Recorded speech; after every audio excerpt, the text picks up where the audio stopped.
lọ́wọ́ wọn àwọn àbúrò Fadeyi Oloro ni ẹ̀ tẹ́ bá rí mọ̀ ẹ̀ ó jọ wọ́n bàjẹ́ ẹ bá mi dúpẹ́ láì bá mi pàtẹ́wọ́ fún wọn dáradára. I appreciate all and I ask that the Lord bless and give everyone journey mercies in the mighty name of Jesus. I appreciate you. Over to my wife. Praise the Lord. Praise the living Jesus. I have nothing to say thank you, Jesus. Thank you, Jesus. Thank you for all family and friends. Thank you for my brother all the way from Igboahotv. Without them, I'm nothing. I thank you all. I thank you, my in-laws. Thank you very much for accepting me the way I am.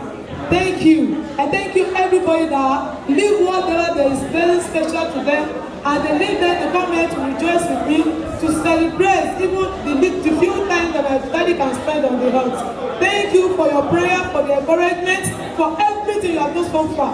In kind, in money, in everything. Without you, I'm nothing. I can't all this without you. Thank you very much. I really appreciate you. Happy Sunday. God bless you.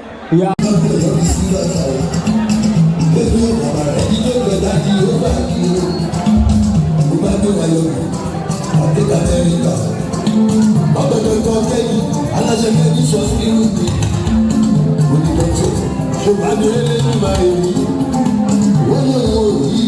ẹni tó jọ ní yóò fà yẹn o lẹ́yìn tó dábò rẹ̀ ó dẹ̀ wọ́n sùn tánà sí ṣóun ní ìbẹ̀rẹ̀ ohun gbogbo àti ohun gbogbo ẹ̀já ẹ lọ sọ fún wọn àwa ní bàbá tó tó bàbá Jésù ní bàbá tó ju bàbá lọ.